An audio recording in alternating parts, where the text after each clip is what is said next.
Pessoal, olá, é um prazer em revê-los. Obrigado pelo apoio de sempre. Bem-vindo, bem-vindo. Você que não conhece esse espaço, está conhecendo pela primeira vez.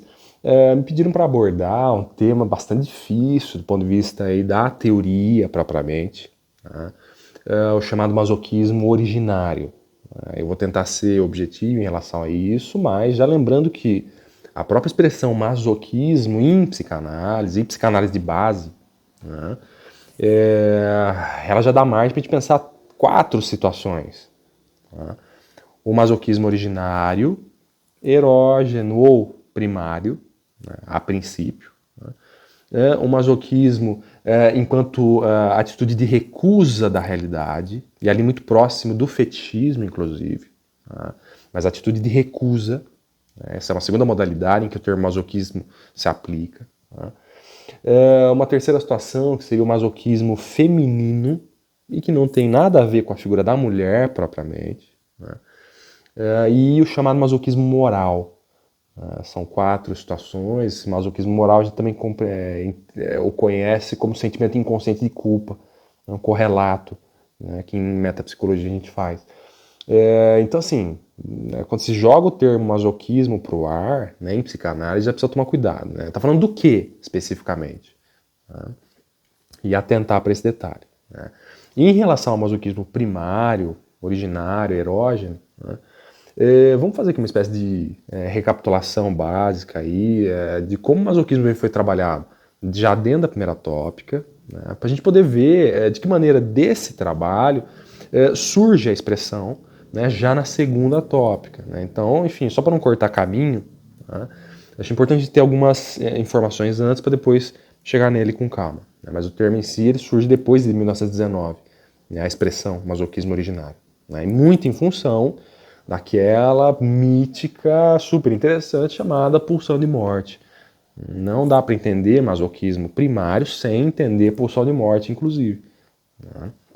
Sem entender o jogo dessa pulsão de morte com o jogo da pulsão de vida, em função a libido nesse começo de vida. Né? A libido vai ter um papel fundamental para direcionar a pulsão de morte. Né? Enfim, é sabendo desse interjogo que a gente consegue ter uma clareza um pouco maior desse conceito que, quem fez a pergunta aí, né, uns parabéns, foi bem interessante. Né? Faz tempo já, enfim, depois eu pego o nome da pessoa certinho. Vamos fazer uma espécie de linha do tempo rápida aqui. Né? Nós temos ali a primeira tópica, né, antes de 19, né, 1919. Né? Então vamos pegar o texto ali de 1905, os 3 ensaios sobre uma teoria da sexualidade. Vamos marcar 1905 a 1919, né? Primeira tópica. Né? E segunda a etapa aqui da nossa linha do tempo imaginária, 1919 até 1927. Aqui, né, a gente precisa ter em mente esses 2 momentos. No primeiro, nós vamos ter várias coisas interessantes. Por exemplo, Freud vai abordar, né, pela primeira vez o masoquismo dentro ali dos seus escritos, nesse artigo de 1905. Tá? Ali ele também vai dar vida a um neologismo, sadomasoquismo, muito em função da pesquisa que ele anda fazendo ali, né, com o par, sadismo, aquele que coloca a dor, que direciona a dor para um outro, e o masoquismo, aquele que recebe essa dor. Né? Então, como esse par já era conhecido, enfim, muito antes do Freud, diga-se de passagem, né? O Freud, inclusive, retoma esses estudos ali feitos por Havelock Ellis, por Krafft-Ebing, enfim, vários outros, né? E vai dizer lá até em algum momento, pra gente, ou seja, os novos psicanalistas, né, pra gente o masoquismo está no campo da perversão. Isso ele vai sacramentar lá em 1905. André, já ouviu o termo perversão, mas não faço ideia do que ele significa. Para mim, perversão é a pessoa má, a pessoa ruim. Né? E não é disso que está sendo falado. O termo perversão em psicanálise diz respeito, acima de tudo, a uma pessoa que só consegue tirar prazer, né, de um tipo muito específico de situação. Ela está condenada, vamos dizer assim, a tirar prazer de um jeito só. Né? É um jeito pré-genital, é uma situação pré-genital, né? Por genital não tira. Né? Então, tira de outras formas, da vida e, enfim, consegue, né, retirar esse prazer de uma outra forma. Pega aí a figura do fetichista, que nós vamos ter um paralelo interessante para o que é o masoquismo e para o que é a perversão em psicanálise. Fetichista, paradigma da perversão, na medida em que está condenado a retirar prazer de uma só maneira, de forma que ele está limitado, ele não tira prazer de outra forma, de outras formas, na verdade. E isso é fetichista de fato. Né? Eu acabei de falar isso, inclusive, aí, 2 semanas atrás, para um programa aí da Jovem Pan, foi muito legal participar, por sinal. Mas a gente precisa ter claro o que é fetiche de fato e o que não é. Né? Fetichista ali está condenado, masoquista está condenado. Né? A viver o prazer de uma determinada forma e a vida para a pessoa tem que buscar isso, né, em certo sentido. Tendo isso em mente que o Freud escreve lá que o masoquista em psicanálise ali está dentro de uma situação chamada perversa, né, uma organização de personalidade chamada perversa. Né? Está condenado, está limitado. Grosso modo é isso. Né? E aí uma outra coisa interessante que a gente vai perceber ao longo da primeira tópica é que o sadismo vai ser visto por ele como uma atitude que se reconhece nas crianças a princípio do que o masoquismo, né? Primeiro do que o masoquismo. Né? Freud com certeza tem em mente lá aquele sadismo da criança, aquela coisa de criança machucar animal, maltratar colega. Enfim, é muito fácil perceber o sadismo nas crianças. Né? Bate na outra sem titubear, faz questão de ver o outro chorar muitas vezes, né? Se dá mal, a risada diabólica, enfim, como Freud percebia isso, ele via isso, os colegas estavam atentos lá também ao universo infantil. Né? Não se tardou a falar dentro da psicanálise, né, do movimento psicanalítico, que o sadismo vinha antes do que uma atitude propriamente masoquista. Era mais difícil encontrar, até certo ponto, criança, né, com uma atitude masoquista em relação às que desempenhavam um sadismo mais evidente. Então isso levou a se pensar que o sadismo era uma fase, ou acontecia antes do masoquismo. O masoquismo ele derivava de um sadismo. Era o sádico transformado em masoquista. O sádico que, em função de 2 situações, a reversão dessa agressividade na sua própria direção, né? Então isso o tirava dessa situação de sádico e o colocava numa situação de masoquista, por N fatores do entorno, naturalmente, né? E a inversão da criança de um lugar de ativo para passivo. Né? Então esses seriam 2 mecanismos que, segundo Freud, segundo vários psicanalistas lá desse começo, dentro da primeira tópica, até 1915, né? Estaria em jogo ali favorecendo esse masoquismo, como estou dizendo, um derivado do sadismo. Né? E assim vai a conversa até mais ou menos ali 1919, né? Onde você tem lá aquela coisa incrível, aquele texto incrível chamado Bate-se numa criança, ou uma criança espancada, depende da tradução aí. Né? Você tem a inauguração aí desse pensamento super interessante chamado Pulsão de Morte, né? Que foi consolidado além do princípio do prazer. Resultado, Freud começa a pensar várias coisas ao mesmo tempo, né? Nesse sentido, mas o mais importante, ele começa a se dar conta, depois de 1915, por ali 16, ele começa a perceber que o aparelho psicológico não é como ele acreditava até então, movido em função da obtenção de prazer. Até então, 1919, 18, 1917, até ali, estava muito claro já que o aparelho tinha uma direção a seguir. As funções psicológicas, elas respeitavam basicamente o princípio do prazer. O inconsciente era basicamente busca pelo prazer. Né? Mas aí ele percebe que, calma lá, né? Vendo estourar a guerra em volta, perdendo uma filha, vendo, enfim, um cenário terrível que era a própria Alemanha, a própria Áustria, que no começo de anos 20, a maldade imperando e o prazer, aquela coisa. Enfim, um cara que passou por isso, passou a vida inteira, na verdade, na condição de judeu, refém de muito antissemitismo. Então, assim, era um cara que conheceu a maldade de um jeito que nós, enfim, não chegamos nem perto de conhecer muitas vezes. Né? E também a gente precisa ter isso claro. Né? Ele teve uma percepção incrível disso ao longo da vida. Né? Breuer o ajudou lá no começo da carreira, quando Freud era um estudante. Então, Breuer o ensinou, né, que deveria existir um princípio, até então visto ali como de redução da quantidade de excitação que estava povoando né, os neurônios, enfim, naquela época não se conhecia direito o neurônio, mas enfim, se imaginava que existia um princípio de redução da quantidade de tensão acumulada no cérebro. Né? O cérebro, então, ele acumulava, né, e automaticamente ele tinha um princípio que puxava e reduzia essa carga. Né, que depois ganhou o nome do princípio da inércia neuronal, o princípio da constância. O Breuer foi partidário disso primeiro que o Freud. Né, foi ele que incutiu no Freud essa ideia, inclusive. Né, não nasceu com o Breuer, também tem gente antes dele, mas enfim, só para entender a escadinha aí. Né. Por que é interessante lembrar tudo isso? Esse contexto violento, as vivências do Freud, essa história do princípio da inércia neuronal, a redução de carga, o aparelho precisando reduzir. Né? E porque daí ele vai teorizar a ideia de um princípio geral, né, que está anterior a tudo, né, a título de funcionamento, né, do órgão, das células, enfim, do aparelho cerebral, tudo. Ele vai pressupor que tem um princípio, fazendo sim, numa espécie de empuxo, né, enfim, de redução para esse estado constante. E nós estamos convivendo com isso, inclusive, né, ao mesmo tempo que a gente quer viver, tem algo como se fosse por trás desse funcionamento de tudo, exigindo que tudo volte ao normal, tudo volte ao zero. Ao zero. Não é só uma questão de reduzir carga, né, a nível de, enfim, o neurônio ficar mais tranquilinho. Não é disso que ele está falando. Né? Ele começa a se tocar que tem um negócio na alma, entre aspas, aí, humana, que fica puxando pro nada, né, pro zero, para sair disso aqui. Né? E vai se dar o nome disso, desse fenômeno, né, super interessante, por sinal, de pulsão de morte.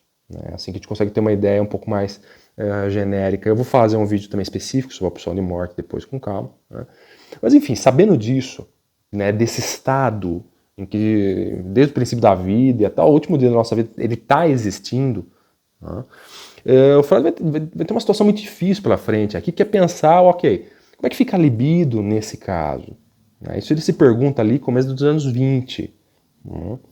Aí ele se toca, ele descobre, enfim, vai conversando com muito colega, tal, e aí descobre que, pressupõe-se, né, que boa parte dessa opção de morte, que existe muito no começo da vida, imagina, né, bebê cheio de carga, ao mesmo tempo aquele desespero, o próprio corpo dando um jeito de autorregular e trazer para o zero, e ao mesmo tempo meio puxando para dar vida, e um embate incrível a gente para pensar com calma o que vive um nenê, né, e que nós vivemos lá para trás, inclusive.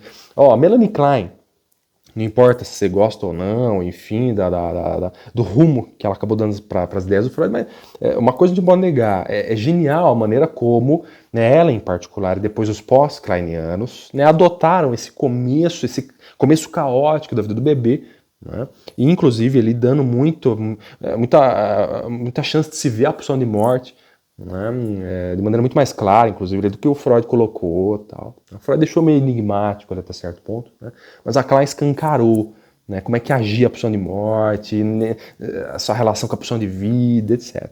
Mas enfim, Freud vai se questionar tudo isso, agindo dentro da gente, no princípio da vida. Né. E ele vai se tocar que foi fundamental a libido, derivado da pulsão de vida, né, deslocar uma parte dessa pulsão de morte, já no princípio ali, no comecinho das nossas vivências, né? Deslocar uma parte disso para fora. Né? E aí você vai ter, por exemplo, aquele fenômeno do bebê que, enfim, ele quer possuir o seio, ele vai com muita voracidade. Então isso não é amor que a criança está sentindo, né? Em linguagem metapsicológica, esse nenê que vai para cima e destrói o seio da mãe, o bico do seio. Aliás, uma invenção genial, as mamães aí de plantão sabem, enfim, aquele laser que algumas enfermeiras têm, alguns lugares têm, que cicatriza muito rápido o bico do seio, né, porque tamanha a voracidade da criança, às vezes, deixa em carne viva aquilo. Né? Então, incrível essa invenção, muito legal, façam uso aí quem precisa, não reluta não, é muito legal. Né? Veio para ajudar essa invenção, com certeza. Né? Mas enfim, essa atitude do bebê, né, de posse, né, o que a gente teria ali em termos metapsicológicos, né, seria uma pulsão de dominação, né, ou pulsão de destruição, dependendo do bebê, né, relacionada ao seio ali no caso, né, uma atitude ali tão bonita, tal, que é amamentar, tal. Ali daria para ver a libido, né, se apossando de parte dessa pulsão de morte que está ali inundando a criança e deslocando ela para fora. E isso vai continuar pro resto da vida. Uma outra parte dessa pulsão de morte, também a libido vai deslocar para as atividades sexuais. E aí você tem, às vezes, aquela coisa de realmente um tapa, um grito, uma coisa mais segurar, uma coisa... Isso também faz parte. E olha que interessante, né? Pode ser usado para estreitar a relação do casal. Né? O que você tem ali por baixo? Libido mais pulsão de morte. Né? Pode sim estar a serviço de gerar uma coisa muito interessante para o casal. E resultado, a libido vai se apropriando de uma parte disso e levando, né, para o meio. O esporte vai pegar muito disso, né, o esporte vai ser um lugar privilegiado para se deslocar, boa parte dessa cota de opção de morte atrelada à libido. E resultado, esse é um dos destinos, né, para essa opção de morte que está inundando a gente desde o princípio da vida. Né, se deslocar ela para o meio, para atividades ali, né, do cotidiano, enfim, para as pessoas que estão ali fora. Né. Mas o Freud vai dizer, e aqui que aparece o masoquismo originário. Uma parte dessa pulsão de morte, ela não vai ser posta para fora. Ela vai ser ligada à libido, mas vai eleger o próprio eu, o próprio indivíduo, né, e vai ficar dentro dele, puxando, uma espécie de, né, como eu disse, aí um empuxo. Né? Uma coisa está fazendo um vácuo aqui, né? Está puxando, assim. Vamos pensar alguma coisa dessa natureza. Né? Que vai corresponder lá na frente a um mal-estar constante, uma coisa pesada, por exemplo. Né? E o mais interessante é que, enfim, como está crescendo com a gente, nós vamos passar pelas fases do desenvolvimento, fase oral, fase anal, fase fálica, e está ali por baixo, né, essa ligação, a libido com uma parte da opção de morte que não foi escoada. Né? Enfim, essa complementaridade no eu do bebê já vai dar origem a várias situações dentro dessas fases. André, você tem um exemplo? Tenho. Né? Por exemplo, se fala aí enfim, psicanalista conhece as fantasias de ser devorado, que toda criança pequena vai ter. Né? E às vezes algumas dessas fantasias vão até perdurar adiante. Mas uma fantasia de ser devorado, né, ela tem muito a ver com essa pulsão de morte ligada a essa libido, né, produzindo um tipo muito específico de fantasia, que é uma fantasia de quase morte.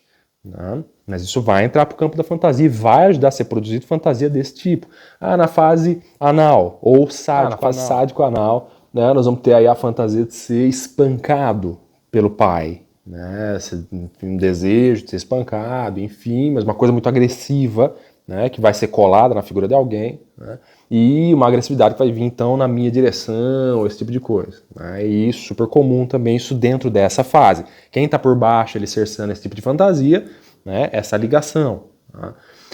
Na fase fálica, angústia de castração, né, ela pode ser maior ou menor, dependendo do quanto nós temos ali dessa ligação entre libido e pulsão de morte. Né? Então tem gente que não tolera de jeito nenhum, né, a angústia de castração. Né? Inclusive a gente tem uma defesa muito específica chamada recusa da realidade ou, em alguns lugares, a renegação, né, que dá conta aí de explicar justamente o pavor que isso tem e isso assume para algumas pessoas. Né? Então, você tem por baixo ali essa ligação também. Né? Então, o conceito é interessante, a gente vai poder abordar ele em várias outras situações, mas só para deixar claro a princípio, né, com que contexto Freud, né, ele tira aí esse termo, né, o masoquismo primário, né, que tipo de discussão que ele tem em mente para poder pensar isso, e você agora, né, pode também ficar um pouco mais a par, né, nesse sentido, enfim, se já teve essa dúvida aí, tá, em relação. Na sequência eu vou abordando sim, né, o próprio masoquismo aí enquanto organização, enquanto essa recusa profunda da realidade,